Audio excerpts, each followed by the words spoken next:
Good evening, everyone. Welcome to Đồng Nai Radio and Television Stations. Here's the news today. According to the General Statistics Office, in January this year, the economic picture of the country recorded many positive points, as well as many difficulties. However, there are still many opportunities for recovery and development of the Vietnamese economy. January is the time when the whole country celebrates the Lunar New Year, but compared to the same period last year, the Consumer Price Index CPI increased by 4.89%, which is considered appropriate.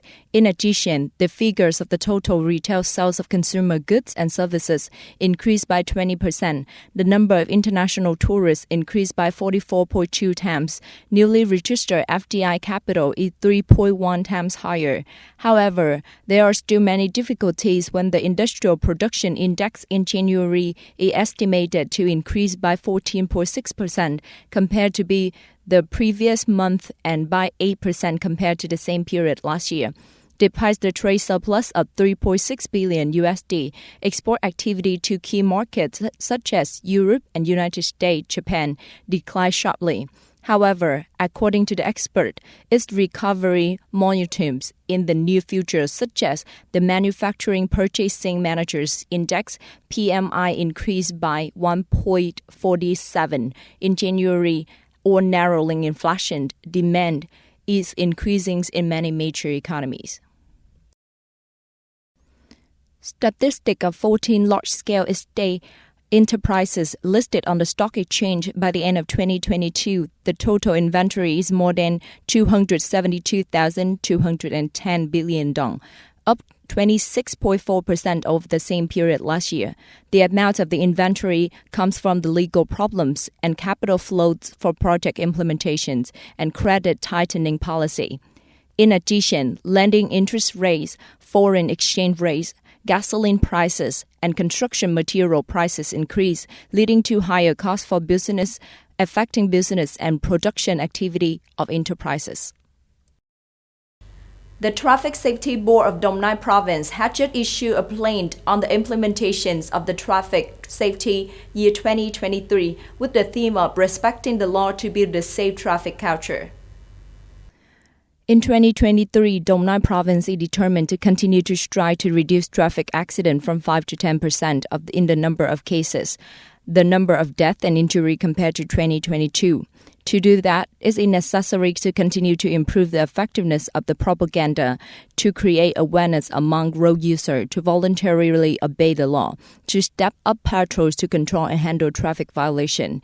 In particular, applying scientific and technological achievement in operation, management, supervision, detections, and handling the violations of the traffic order and safety in Đồng Nai Province. U.S. Secretary of State Antony Blinken yesterday announced the cancellations of the red trip to China scheduled for today to reduce escalation tensions between the two powers after the Pentagon said that China had released a hydrogen balloon over the U.S. The administrations of President Joe Biden described the balloon as the surveillance balloon discovered floating in the central park of the country. In the phone call with the senior Chinese official Yang Yi, Foreign Minister Blinken clarified that the presence of the surveillance balloon in the U.S. airspace is a clear violation of the U.S. sovereignty and international law. That is an irresponsible act. Blinken told reporters that he had asked Beijing to first get the surveillance equipment out of the U.S. airspace. Previously, the Pentagon planned to shoot down the object but feared for the safety of those on the ground because of this debris. Blinken will be the first top U.S. diplomat to visit China since October 2018, signaling a thaw following tensions under former President Donald Trump. Last month, he said he wished the trip to have established fences to prevent the relationship from escalating into full-blown conflict. Just before the U.S. made the decision, China issued a rare statement of regret and blamed the one for blowing what it called the civilian airship over the U.S. A spokesman for China's foreign ministry said that the balloon had strayed too far, citing wind and limited self-control. A spokesman said that Chinese regrets that the civilian airship accidentally entered U.S. airspace, adding that Beijing will keep in touch with Washington and properly handle the unexpected situation. That is the end of our news today. Thank you for your time listening.